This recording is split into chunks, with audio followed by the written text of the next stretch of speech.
Thank you very much. Thank you very much, Michael. We've got a really, really exciting session ahead of us, and quite a few different talks, which hopefully will help us understand us using this technology that we've got at the moment. And to extend Tom's very helpful analogy, we've got lots of fish here who live and breathe water.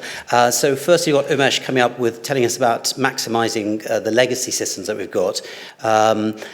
Doug and Salim optimizing EPRs and a really interesting trial using AI to help speed up clinical work. And then Alison taking us through the AI scribe journey that they've had at Oxley's. And then finally, Dave, Kate, and Matthew, I can't see now, taking us through this really interesting stuff I've seen and used actually myself, locating useful clinical information, Lucy. All right. Where's Umesh? There you are. Do you want to take us through the first talk?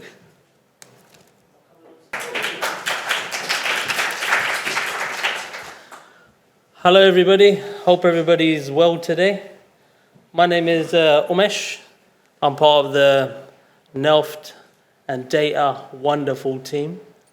Obviously, this is an amazing achievement for me because I'm ticking off a bucket list of presenting to such intellectual people. And hopefully, after today, you will ensure that I get all the money, because we definitely need money to do the stuff we are going to do. So this picture here is something that I would advocate, and something that I want is a happy clinician. A happy clinician that is able to use my tools well. A happy clinician that does their job in a speedy, efficient way and doesn't call me all the time. So that is something that I would absolutely love. So I'm just going to briefly talk about, obviously we've got challenges. In Nelft, I have loads of challenges. First of all, obviously we're doing some wonderful work, but a lot of the stuff that's being written in the shift, we have generated within our strategy. So as you can see, I just want to talk about today about the things that we have to develop to really help shape not only the future, but obviously drive down costs. So I want to focus today on some of the legacy systems that we all use and the importance of sweating the asset, really, because there's no guarantee that I'm going to get loads of money. So I have to make sure that not only the team is transformational, but we are out there listening to the audience. So I don't always advocate giving me loads of money. I'm all about process mapping and trying to understand what the users truly want and really sitting down with them on a daily basis to really understand their needs, because it's really important to really understand their needs from the outset and bring them together. We have a unique ability in our Nelft team that we're really embedded within the services. We have a real strong voice within the organization with regards to digital. So a lot of the stuff you see today really couldn't be done without that sort of voice. So in essence, one of the big things that we're doing in the trust is to really drive through automation. We've got a big piece of work at this minute going that we're doing around developing single point of accesses. So at Nelft, we have over 100 single point of accesses. So we're going to be developing real big spas to integrate within our sort of neighborhood teams, so EMIS, primary care, et cetera, we're doing a lot of patient empowering stuff, getting patients to basically book their appointments and directly speak to us with regards to that through dialogue and conversations. And obviously the magical tool, AI and transcription, and I totally agree that ambient AI has been around for a very long time, and it is important to understand, and obviously the hybrid mail. The middle section is really about what we want to do, really driven through making Nelft One digital. We're really focusing on enabling patients of choice, treat our staff like our patients, and if you read some of the documentation, we're very much working towards a transformation and really enhancing training with our clinical team. And the final bit is our organizational strategy. One of the other things I want to highlight is that we strongly believe in partnership. We don't have loads of money. So if you've noticed today, Nelft and Elft are very closely sitting around there. It just shows how close we are.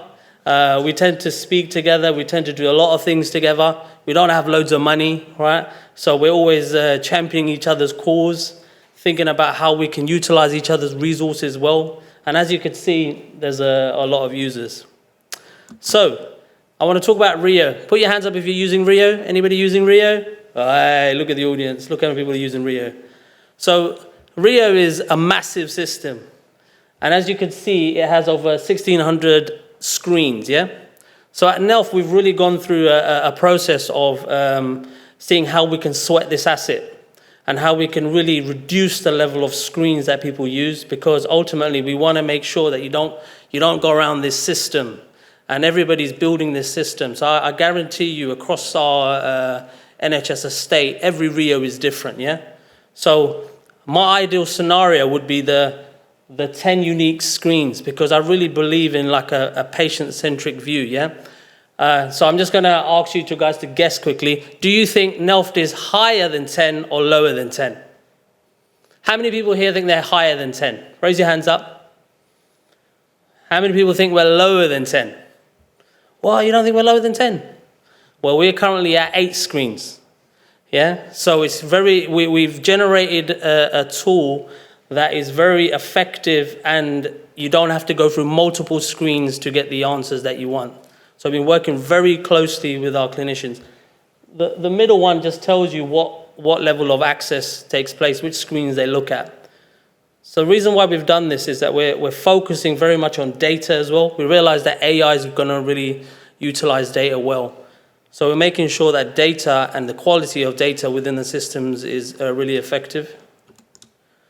This just talks about some of the stuff that we've identified through process mapping.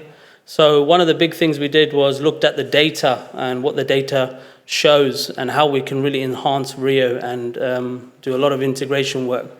So with regards to SPA, we recognize through our data that 37% of our referrals are directly coming from primary care. So what we did, we sat down with primary care to understand what is it they exactly do. We sat down with primary care to understand what functions that we can add to them to improve the quality. We didn't want to put a new technology inside primary care. We wanted to utilize the technology that they had and how we can integrate that with Rio. So what we've generated is with EMIS and Rio, all of the referrals, so we're only going to have 2 referrals, and information will flow through via those referrals. So all medication history, consultants, and then we're going to apply real clever data to help us with regards to what sort of prescription and prescribing information is needed.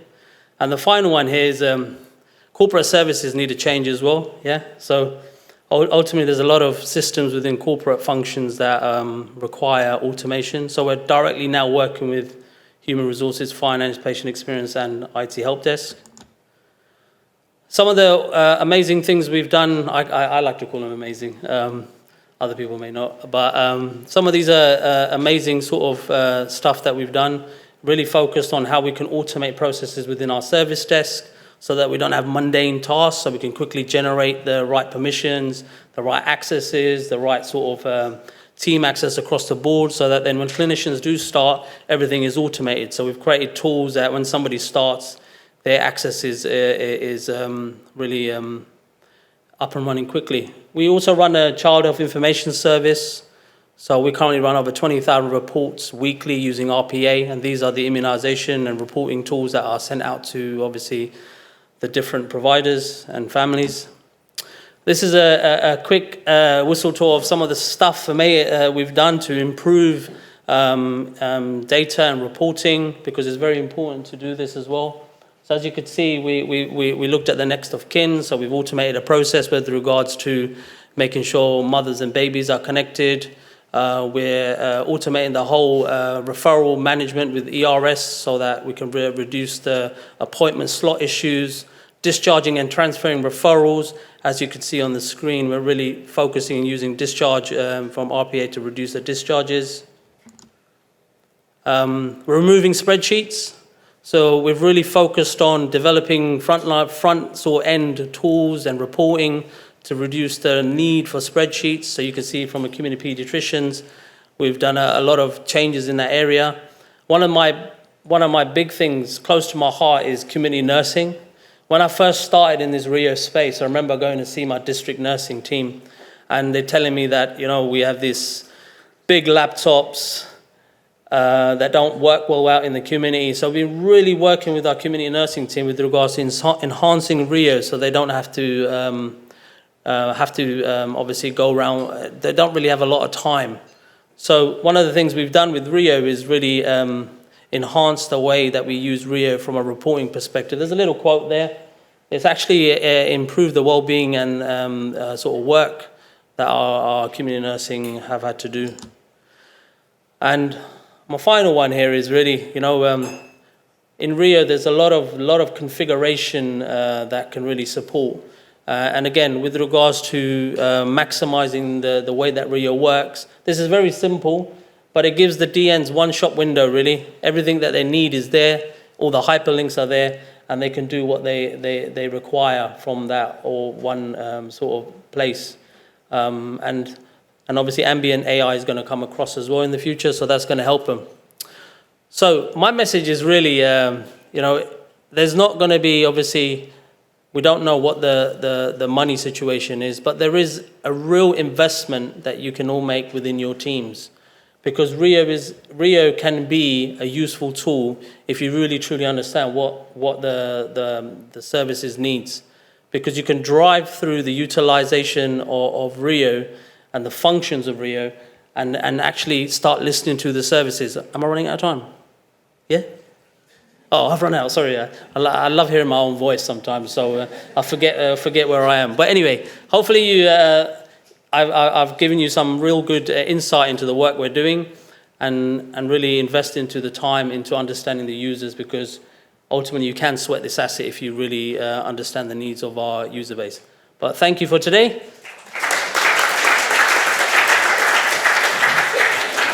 Thanks a lot, Amush. Great stuff. Now, call up Doug and Salim. I just forgot to mention that there's a Q&A panel at the end, so do write down your questions, have a think about it. Right, hand over to Doug and then Salim.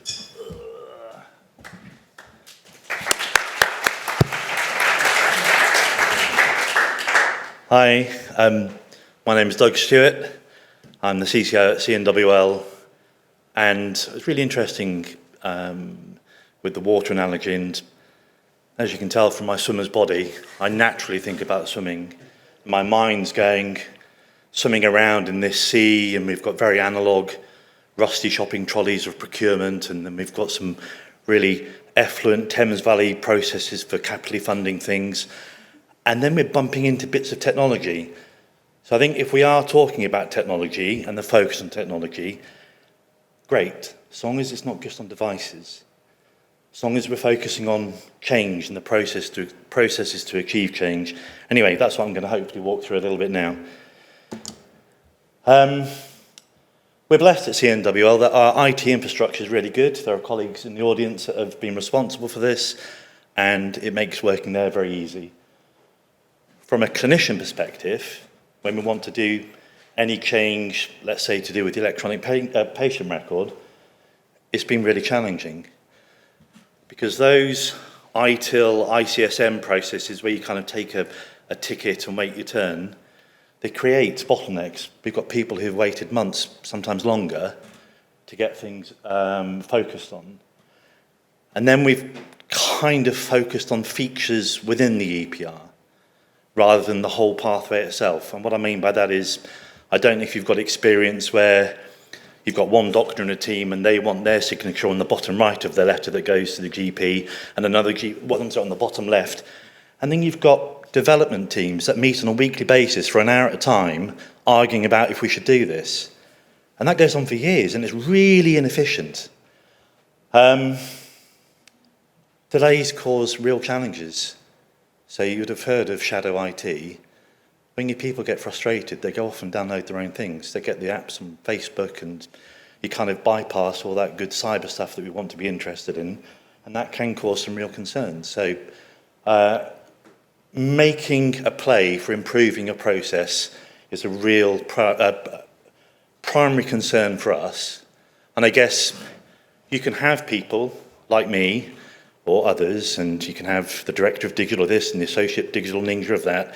If job one isn't looking at your processes, then it's going to go for naught. So we did that. If I can just draw your attention to the bottom left point, the distributed digital leadership approach.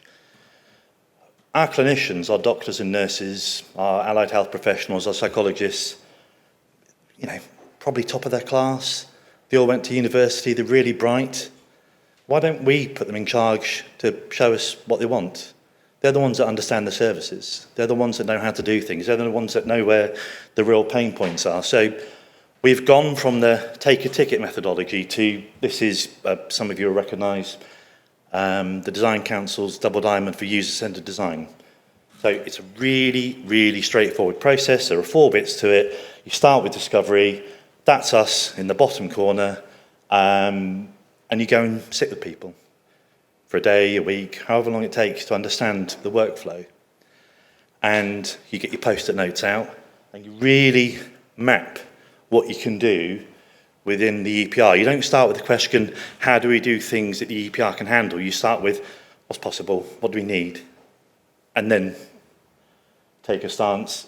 We use researchers, so you iteratively keep asking the questions about how you can approach this. And in CNWL, we do it in 2 flavours. We've got a 3-day rapid prototyping approach where you go in and you spend a day with services, you redesign something with all the post-it notes. Day 2 is about actually developing it in the EPR. And then day 3, playing it back to the team. If that doesn't quite work out, we've got a much longer programme. And that's, I'll show you some examples in a minute, but that's really proving a worthwhile way of doing it. That is System 1. So we heard a great talk just now with Rio. Those are 2 examples of System 1. Off the shelf, it's crap. And it's really difficult to use, as most EPRs are. There is no one size that fits all.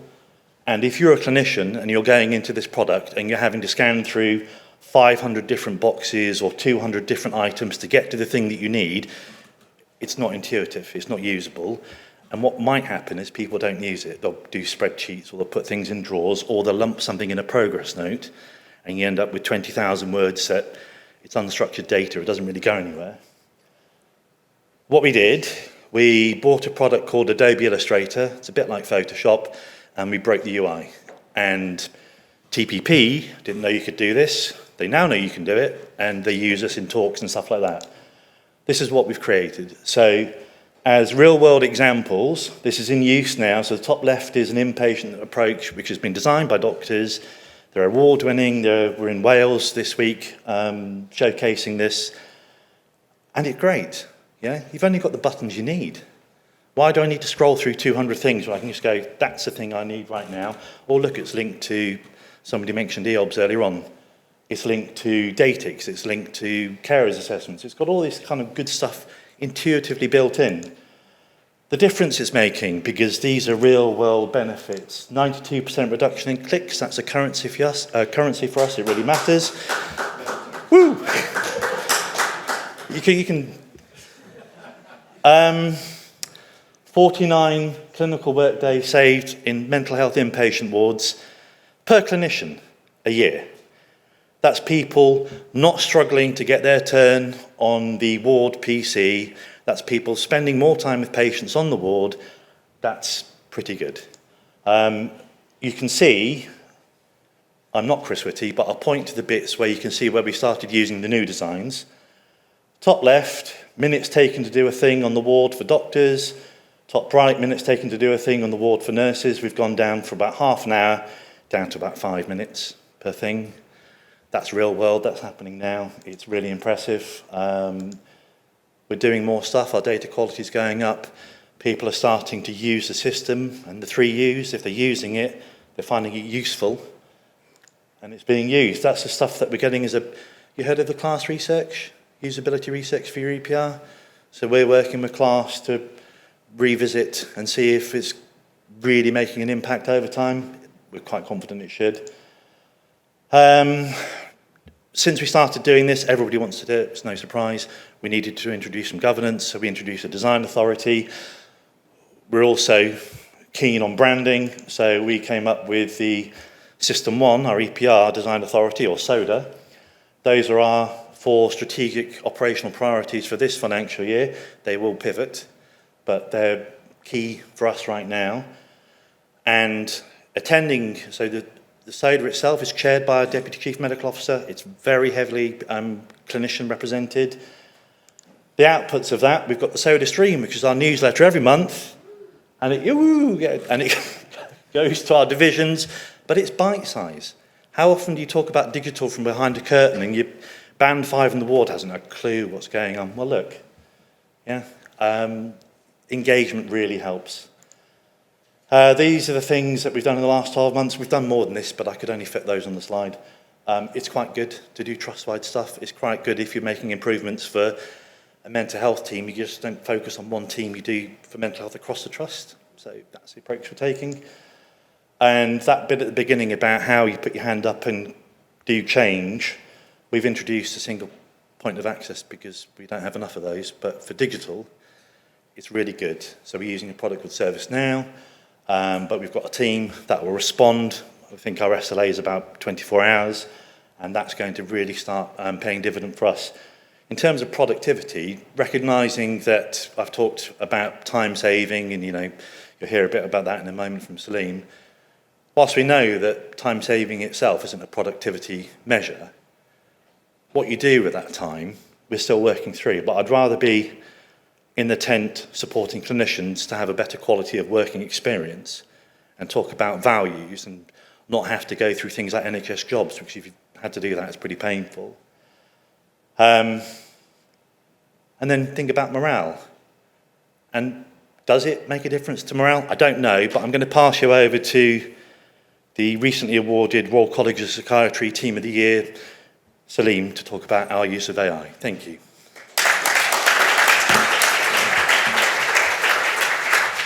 Thanks, Doug. Hi, everyone. My name's Salim. I am a child psychiatrist. I work at Brent CAMS in northwest London, and my special interests include ADHD, sports psychiatry, and most recently, the use of AI in clinical work. I'm going to tell you very briefly about our work in CNWL in this area over the past year. So I'm sure these challenges are pretty familiar to everyone in the room who works in the NHS, and certainly in CAMS nationally, our biggest challenges at the moment are in relation to exceedingly long waiting lists, particularly for diagnosis of autism and ADHD, and retainment and recruitment of a skilled workforce. So how can AI help? Most clinicians find admin a huge drain on their time and a burden that they don't enjoy, but we know that for clinical safety, it has to be done. Notes have got to be up to date. They've got to be comprehensive. So the idea is that if AI is doing your notes for you, then the two parallel wins are you save lots of clinical time, which hopefully then increases our productivity. And if we can allow clinicians to do the work that they're trained for, that they find rewarding, that they are skilled to do, then hopefully that results in increased morale and then hopefully increased retention as well.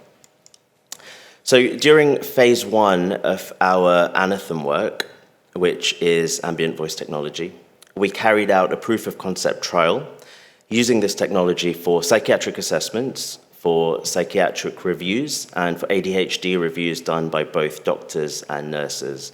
So can I just check, do people know what ambient voice technology is and how it works?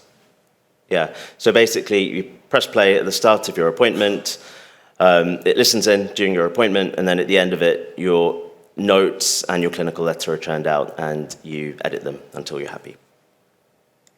So as we did this, we collected heaps of data. So we used timesheets to measure how long it takes for a specific task. We got feedback forms from clinicians and from patients, and we also did focus groups. And the one-line summary from our phase 1 study is that Anathem is emphatically effective and popular. So our data showed that administrative time per patient was reduced by about 60%. So you're going down from an average of 27 minutes per patient to 10 minutes. And beyond the data for the whole study, I guess if I was to say, my own experience with Anathem, I now make no notes at all during my clinical sessions. And after the patient leaves my clinic room, within about 3 to 5 minutes, my notes are done. And if they want to collect the letter, they can wait at reception, and within a couple of minutes, I'll print it off, and they can take it home with them. We're now at the end of phase 2 of our work, actually. So we have extended the use of Anathem to all the different types of work that we do in a Tier 3 CAMS team, such as initial assessments from across the multidisciplinary team, therapy sessions, case management reviews, and developmental histories, as well as comprehensive assessments for both ADHD and ASD. And we're in the process of having this data analyzed by a statistician.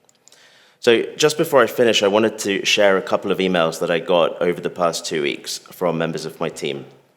The first one is from a CBT therapist who says that this technology is life-changing for him, it's saving him time, it's something he's using in all areas of his clinical work, so both face-to-face appointments as well as telemedicine.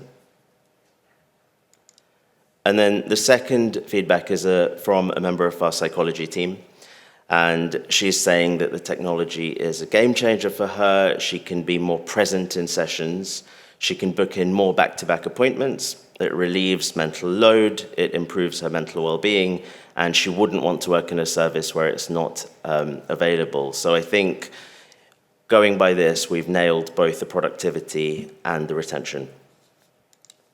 And finally, in terms of what's next, so we're working on a publication, we're working on some best practice guidelines for the use of ambient voice technology. We're preparing for phase 3, which will include 6 teams across our trust to both implement Anathem where we already know it works and then to test it out in new areas. And lastly, I just want to call out our amazing team of resident doctors who are really excited about this technology, as am I, and have been running all of the projects for us. Thank you.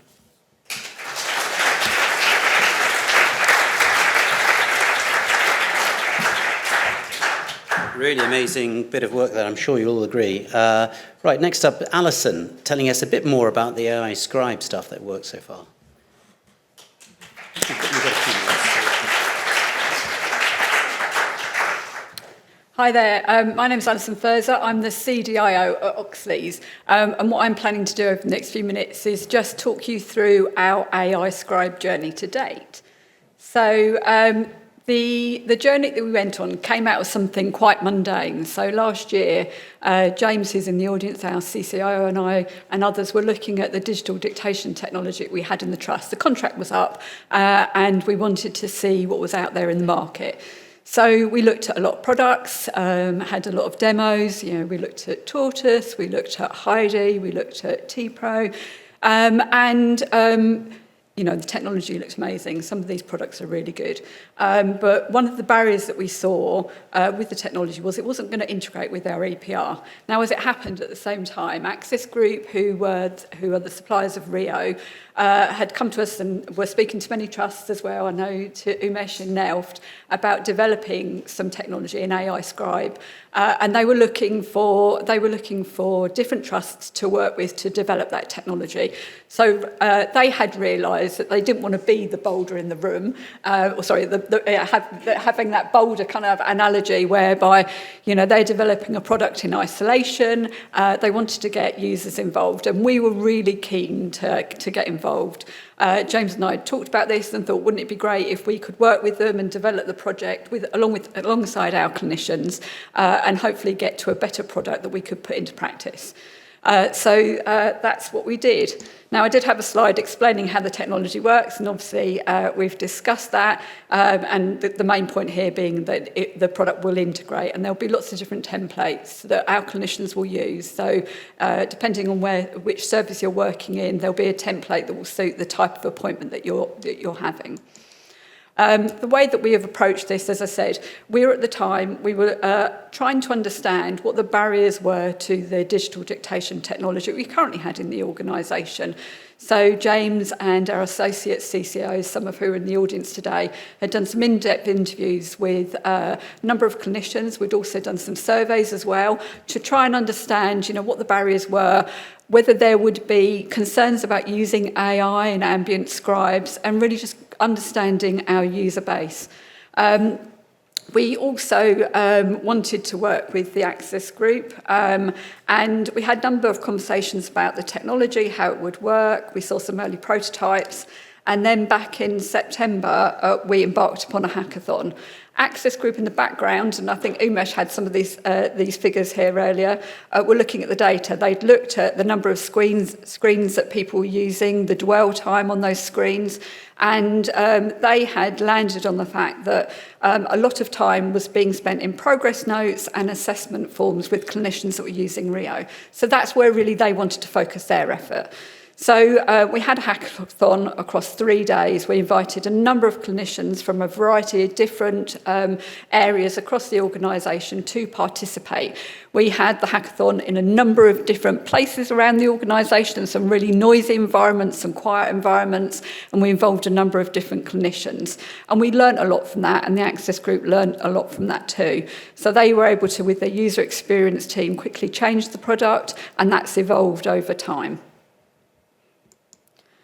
Now, in terms of the expected opportunities, there are lots of different opportunities in terms of to see benefits. Obviously, improving that user experience. The one thing our staff always say to us is they hate the amount of time they spend on Rio. It could be quicker. Could we design it differently? And I think ambient technology will really, really help us in reducing the amount of time that our clinicians are actually spending recording information onto the clinical systems. We also know that if we assume, but what we saw through the hackathon was that a lot of information could be condensed very easily into these templates, and we got more consistent information being recorded. I think someone mentioned earlier about data, and through the use of ambient, we're anticipating that we will get more consistent records, and then, therefore, in the future, we can provide better data-driven care. So I think Tom referenced being able to use AI over those clinical notes, even if they're richer, that will help us in the future, perhaps maintain safety in different ways. But also, it might help us be able to redesign our pathways and use data for things like population health. And also within Oxley's, we've got a big programme, Living Within Our Means, and clearly there are some benefits in terms of productivity that we are really looking to achieve through the use of these type of tools. So I've put something in here about the financial case, and I've put it in here to be provocative.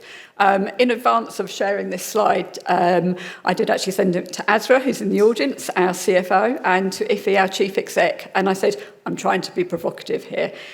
On this slide, I say there's a net opportunity in Oxley's of £15 million. Now, will 4,000 clinicians use Smart Notes? Probably not, possibly not. Will everyone save 30 minutes a day? Maybe, maybe not, we don't know. We haven't done the trial yet. Really interested to hear Salim say that they'd saved, I think it's about 15, 17 minutes in the pilot that they did. So £15 million, what if we saved 25% of that? What if we saved 50% of that? There's some real opportunities here in terms of the money and productivity. And an opportunity to do things differently, to transform the ways that we deliver services. And AI is just one of the tools, I think, that we should be looking at in the future, and we've talked about today. So, it's a big figure, and that's what I want to stick with, that you to take away from this. We need to be thinking differently about the way that we transform services, and we also need to be thinking about how we get the value out of the products that we deliver in the future. Now, clearly, there are lots of risks and lots of issues, and we'll be working through those with our pilot. The productivity, we will get the productivity gains that we hope to see. Will patients like this? So we have asked patients what their views are of AI. At our annual members meeting last year, we specifically asked patients what their views were, and actually they were resoundingly positive. They said, well, if it's going to reduce waiting lists, that's a good thing. They didn't have any of the concerns that I think we were expecting to hear. Now, clearly, when we do this in a real-world setting, we will ask patients whether they consent, and it'll be interesting to see what our patients tell us. Staff might not like using the technology, they might be scared of it, so we will need to work through all of those issues. And then finally, when I was first asked to give this talk by Omar, we were hoping to be at the end of this trial period and be able to give you some results like we saw earlier. Now, unfortunately, because of the recent guidance that came out from NHS England and a number of other factors, the Access Group have only just got the MHRA medical type 1 registration that is required going forward. So we now have that. We're now planning to go live in the next 3 to 4 weeks. We're going to be trialling over a number of different teams. So we are focusing as well, like others, on ASD and ADHD in both our children's and our adult services. We're also looking at district nursing, older adults, our memory service, and also MSK. So we're going to have a variety of different teams, and that hopefully will give us a rich set of data about where this technology works and where it doesn't. Now, working as was in the room, so clearly I have to reference the business case, but that's really important to us because we know there's no new money. We know that this has got to wash its own face. So we'll be working on the business case with our business managers, with our operational leads, as we're going through this trial to understand what the future might look like. Can we afford to introduce this technology? Can we reduce our agency staff? Can we reduce our bank? Can we do things differently if we were to introduce this within our services? So that's very much at the forefront of our minds. It will probably be, as we trial out the product, there will be future iterations. So we will have to iterate that product with the Access Group. And we want to share our learning. I know that Umesh in the audience, we've been talking about the work that he's been doing, and we've been talking about the work that we're doing with Access Group. And, there are some really good opportunities that I see from the work that NELF are doing that we certainly want to copy, and we're happy to share the opportunities about the learning that we have in Oxley's. And, if this works, if we see the benefits that we anticipate and the staff like the product, which from the hackathon, some of the staff wanted it tomorrow. Some of the staff were saying, I already use this in my private practice. So we're not anticipating any particular blockers. So we want to extend at pace, and we want to extend in the areas who are going to see the maximum benefit. So that's me.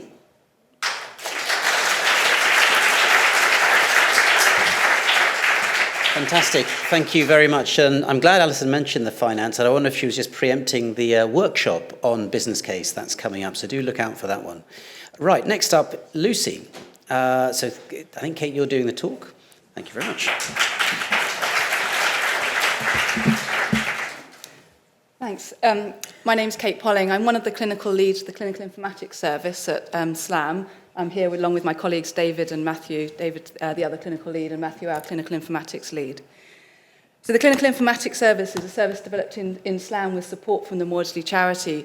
And what we're looking at is how we can get information out of our clinical systems, particularly our electronic patient record, which is care notes at the moment, but due to shift to another one over the next couple of years, and feed that information back to both clinicians but also service managers and our board in a way that helps them understand that information, see it summarised across caseloads and populations, as well as at the individual patient level, and increase our ability to do that kind of caseload management and population health management that we've been talking about. We've got 3 quite unique points about it. One is that we're part of the Maudsley Biomedical Research Centre, so we've got the opportunity to build on about 15 years of expertise that's been developed in research as to how you get clinically meaningful data out of clinical records, which are vast. We've had our clinical record for nearly 20 years, got huge amounts of unstructured data in there, really rich information, but really difficult to kind of access and summarise and use information. We've also been looking at how we make these visualizations really interactive, and particularly link the information so that we're using the same definitions at the individual patient care level that gets summarised up to caseload and population level so that that information links up and down and we're all using the same definitions. And we've been really focused on building in-house capacity so that we can run a really responsive service. So we've got clinical leadership dictating what's meaningful and how things are defined, and we're able in-house to respond to what's going on in our services. So just in terms of what it looks like, what Lucy is doing, really what we're trying to do is move towards more kind of proactive models of care by making it easy to identify unmet need, identify variation, and identify inequalities and make it easy to act on those, and also to try and reduce the amount of time our clinicians spend trying to find the information that they need. We're really focused on making the data that we've got actionable, so it's very much linked to clinical information and things that clinical teams can act on to make changes in these areas. And we show that data at multiple levels to make that possible. So at the individual level, we're looking across the historical record that we've got, pulling information from both prescribing, dispensing, and the electronic patient record, and summarising it over time to try and give longitudinal histories for patients in terms of medication use, service use, physical health, often using things that are only really recorded in our unstructured data. Then at the caseload level, we're summarising the same sorts of information but making it available to particularly community teams. We've got team managers and consultants who are often responsible for several hundred patients and trying to get a view of what's going on for them, trying to get a view of how things might be varying, who might need intervention, identifying patients where there's markers of things of risk that are going on that should be being acted on. We also summarise the same sorts of information at pathway level, so you can look across everybody with SMI or everyone with a bipolar diagnosis, for example, and be seeing what they're getting along our care pathways and understanding that. And we also have the information summarised up at population view, and that's for everyone who's ever been known to SLAM, not who's just currently open to us at the moment. So we can be thinking about what's going on for the whole population that we serve.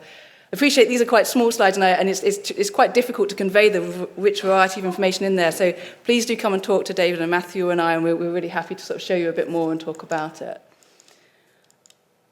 Just in terms of where we're at with rolling this out, so we started off with a proof of concept developed with research partners at King's College London and Cogstack, and what we really got support from the Mobility Charity for was to move that into being a sort of business as usual service within SLAM. We've been doing that over about the past 18 months. With a redesign, launching it as Lucy, which stands for Locating Useful Clinical Information. And I sent these slides up a little while ago. We have actually just passed having over 1,000 different clinical users within SLAM this week. Particularly, we've been concentrating on getting community teams using it because of its benefits in terms of getting a view of the caseload. So we've got regular users in over 28 community teams, including all of our core long-term teams across 4 boroughs, all our EIS teams.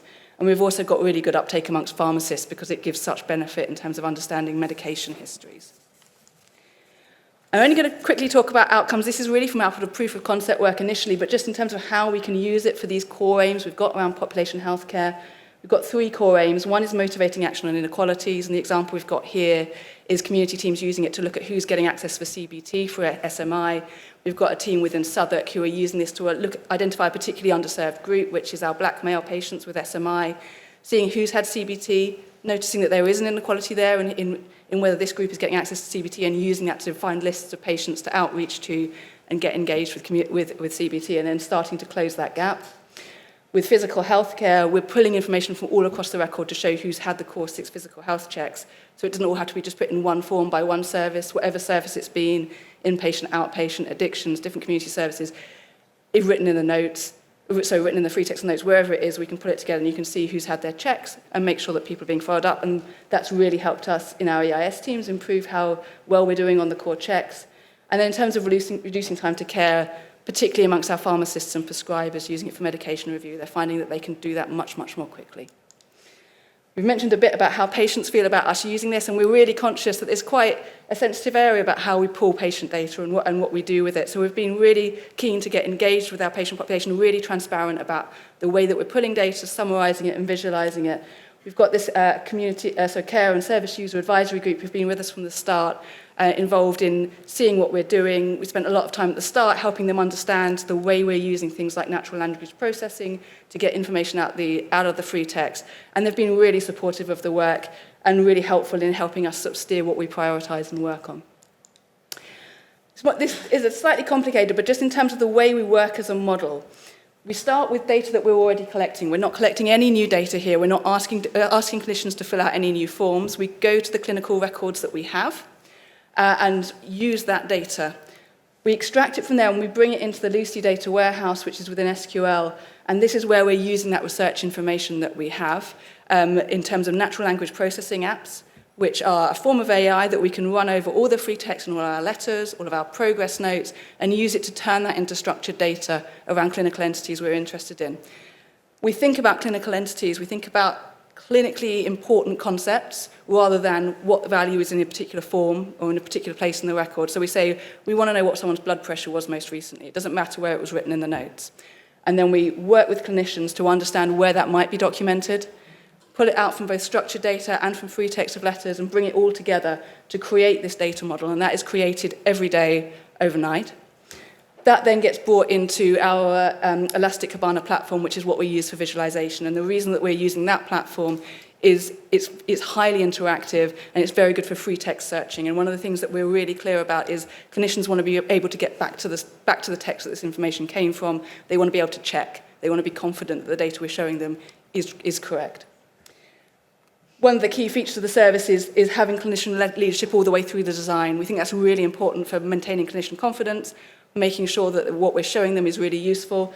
So in the data models, in terms of designing and testing the NLP, designing and testing those clinical entities, making sure we're giving really transparent definitions of where the data is coming from back to clinicians, all of that has clinician input.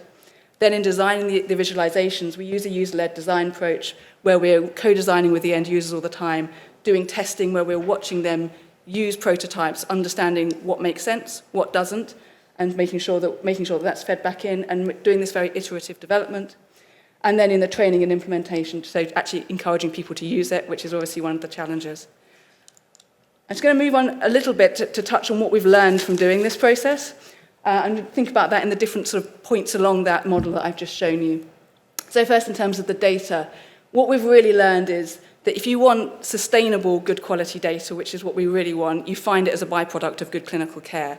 So you go, rather than trying to institute processes where we try and tell clinicians to fill out new forms or introduce new data processes, we start with where the clinical work is and work back.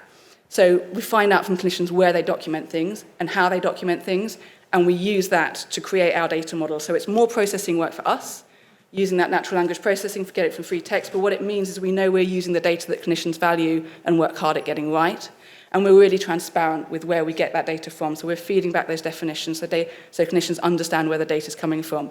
That means that clinicians can trust our data, because they see it's coming from the places where they record good data, and it also makes the information genuinely more accurate, which is really important. And I think you really see the importance of that when you start doing what we're doing, of linking the population level data that's being looked at right back to the individual patient level. When you do that, clinicians can drill down, and when you present them with a summary set of data about their caseload, and it doesn't look right, they can drill down and see exactly which patients you're talking about and tell you if you're getting it wrong. So that feeds into us improving our data models, but it also increases their confidence. We also know that to be actionable, data needs to be contextualized. If we want clinicians to act on it, they've got to trust it and believe it. So we need to be able to let them connect back to the text that we extracted this from, link back into the record really quickly, and we really encourage users to be testing our data in that way. In terms of presenting the data back, what we've learned is we need to be able to cater to a really wide spread of digital confidence within our trust. So with the proof of concept, we were working with a smaller group of very enthusiastic and digitally confident clinicians who were really keen to be having access to lots of data, to be given this very interactive platform in which they could explore it.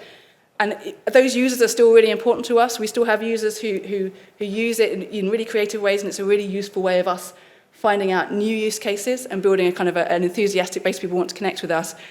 But when we're moving into being more business as usual, what we know is that actually the bulk of our potential users, particularly in community mental health teams, aren't confident users, and we need to have a tool that caters to both. We've found that through our user-led sort of user testing, that people actually don't want to just be presented with lots of information they can filter. They're much more comfortable with a potentially longer navigation process, but to get to much more specifically focused data sets around a particular task that they're wanting to use. And we also know that if we want people to act on this data, and when we're designing use cases, we're always the first point we start with is who's going to use this data, what are they going to do with it, how's that going to improve patient care. So we design it to make that possible. So if you're identifying an unmet need or disparity, you end up with a list of patients affected by that you could go and connect with, and the information that shows you that. And we link back into the EPR from every dashboard and from each point, taking you back into the point where you might be needing to check out something more or document something. And what we've learned about building a service, I think one of the really key things is having informaticians, people who build the infrastructure, and clinicians all together in the core team talking to each other. What we know from what we hear from the experience of clinicians trying to work with informaticians and our data services trying to work with clinicians is there's a lot of frustration because people with the same goal in mind don't necessarily speak the same language, get frustrated, don't manage to achieve what they want to achieve. But they're having us all in one team and knowing enough about each other's roles and listening to each other about that, we can design much better data models which reflect clinical care, but we can also make sure that we're hearing about the constraints, about the infrastructure, that we're getting clinician input into making decisions about that. We've seen that we need to build infrastructure that's capable of very regular, reliable updates, for example, to be clinically useful. I've spoken a bit about the user-led design and the clinician involvement, but that both generates goodwill in terms of it keeps clinicians engaged with what we're doing and also generates a lot of insights. We watch people trying to use our tools and figure out what they understand and what they don't. We ask them to interpret what a visualization means to us, and we quickly learn if it's not clear, it doesn't make sense. We've learned that we need to be prepared to constantly evolve the offer. We get lots of feedback, people pick things up and we improve based on that, and we need to offer a really varied training offer to get everybody on board using it. And we've also learned from our service user groups that they can and they do want to understand how data is being used and actually are very supportive when we're explaining clearly what it is we're doing. And I think finally, in terms of embedding it within an organisation, we've learned that there's an element, if you build it, they'll come, for those enthusiastic early adopters and for people who it really fits already with what they're doing.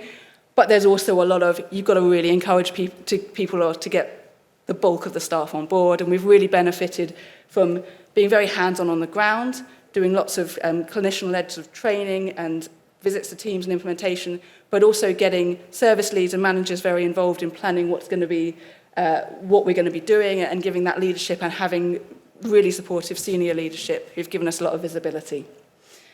So I think overall we've got to the point where we can see that we can shift clinicians to a more population and kind of caseload level view, but it doesn't happen automatically. Data alone is not sufficient, but it's really necessary, and getting the data right and getting it trusted by clinicians is a really important starting point. I've just got some more details here to find out more from our website or contact us, but also please do come and speak to us and we'll be in the workshops. Thanks. That's great. Thank you very much. I'm sure you would agree. Those are enlightened. So we've got a few minutes now for questions. So if I can invite the speakers, that's really great. What I was really fascinated by how you were bringing back the services in terms of the pathways and how to augment and support the services. I guess for me, I was very curious about what the one cost and what the one benefit would be in terms of delivering some of these things more locally. I could see that. That's why I asked you. Yeah, it's just before the break, we've got other things. So it's just more about costs and benefits that in terms of delivering some of the things you've talked about. Anyone? I was first, so I'll go first. Obviously, there's going to be a cost with anything that we do, and naturally, benefits are very hard to sometimes generate.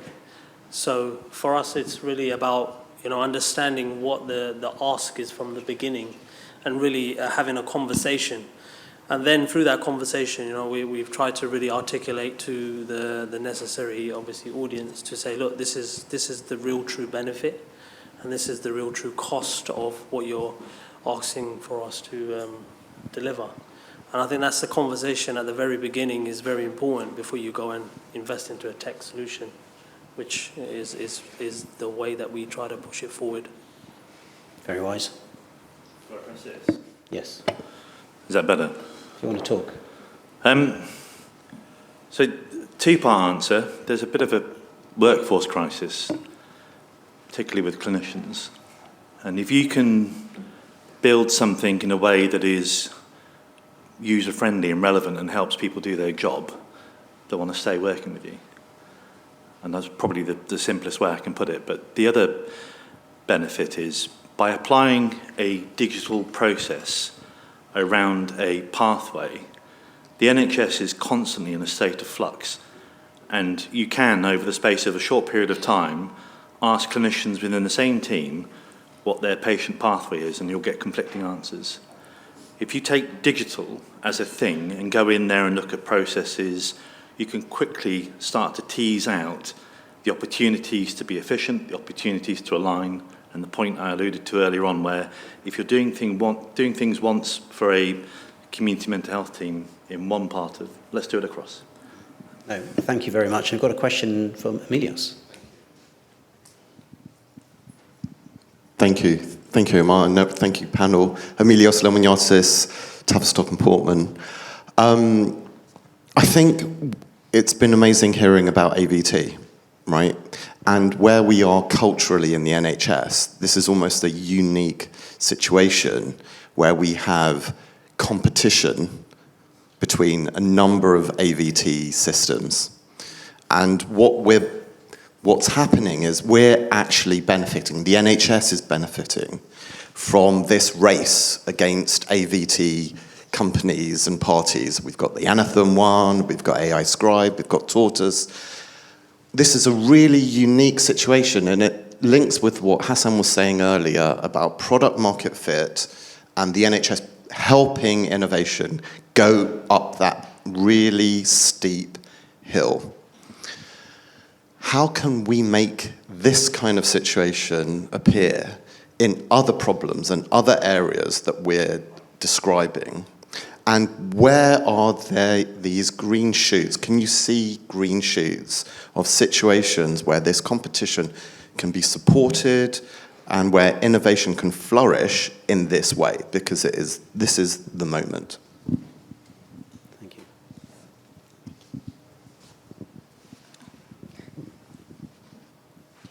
Sorry, that was a question, yeah? Yeah, there's quite a few things in there. Great idea.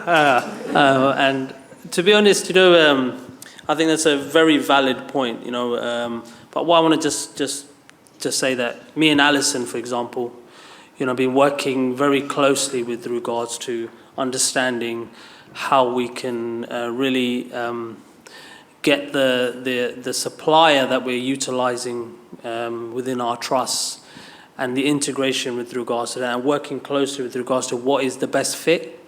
I think one of the big things that we are trying to do collectively, even in the agenda today, we collectively thought of what is the best message, but we need to, obviously there's loads of suppliers in the market all trying to get into the space. I think if we collectively hold the framework and understand what is it that we truly want that application, the functionality to work, then we can collectively really filter out what doesn't work and utilize our sort of workforce, our mindset, our integration, and push through the right sort of functionality that will work, because I do think the market is really massive and everybody's knocking on my various clinical doors and saying they want this, we can do this, So I do think we can put our workforce together and develop something together. Alison?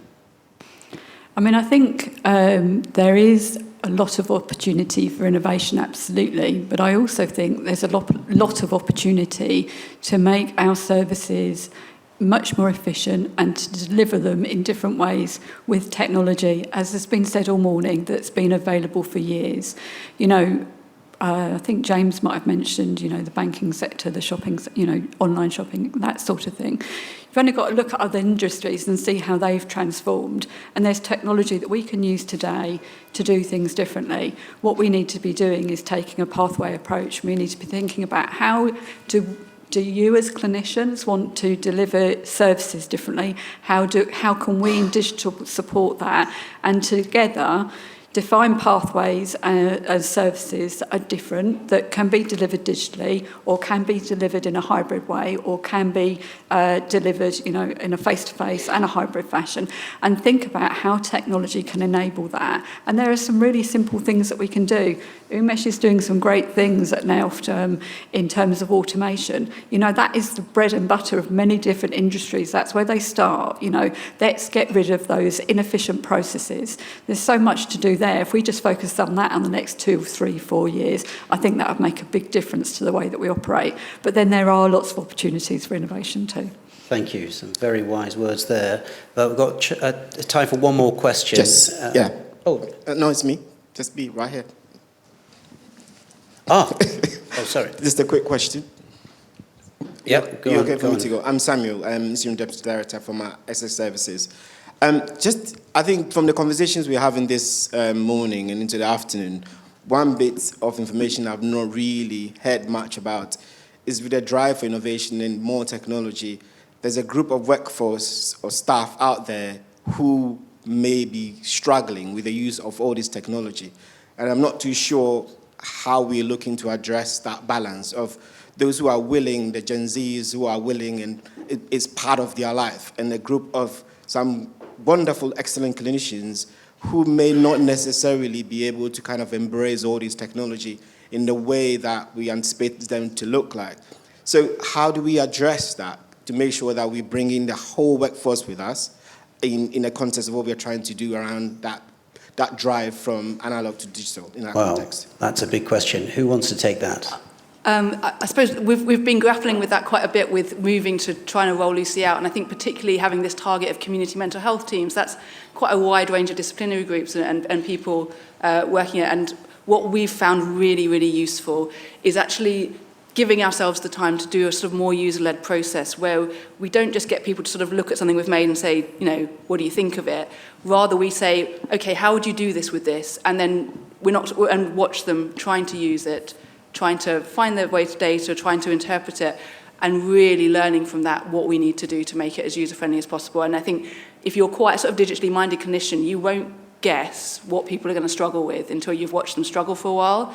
But actually, if you can feed that in and change it, it really builds people's enthusiasm and confidence. If they can see that you've listened, you've seen them struggle with something, you've listened to it, you've redesigned it and made it more user-friendly to them, we've been amazed actually by how much enthusiasm we've managed to generate that way. And we've got a lot of users, including amongst people who would not necessarily be immediate enthusiasts for it, both in terms of the digital and also just being data confident and feeling confident about how to sort of interpret and analyze data. So I think it's more time consuming, but in terms of actually getting people to pick it up and use it and work with it, it's paid off so much. I'd definitely recommend that as an approach. Final word from Doug. I really like that, so user-centered design. The point I was going to make is I had a conversation a couple of weeks ago with an older age psychiatrist who told me they were technologically illiterate whilst they're leaning on a chair uploading their Strava ride from their phone onto their watch, and they will willingly use technology in every single environment with the exception of work. So a balance has to be struck, and I think if you can do that Gemba piece of going and sitting with people and embracing them and working with them to understand that, bring them on the journey, then you're onto a good thing, hopefully. But I offer caution when people say they won't do something. Thank you. That's a great way to end, and thank you very much for what a fascinating talk and really enthusiasm. Quite a lot of questions in the audience I couldn't get to, so please do mingle around for the next session. All right, thank you very much. If you can thank our audience. Thank you.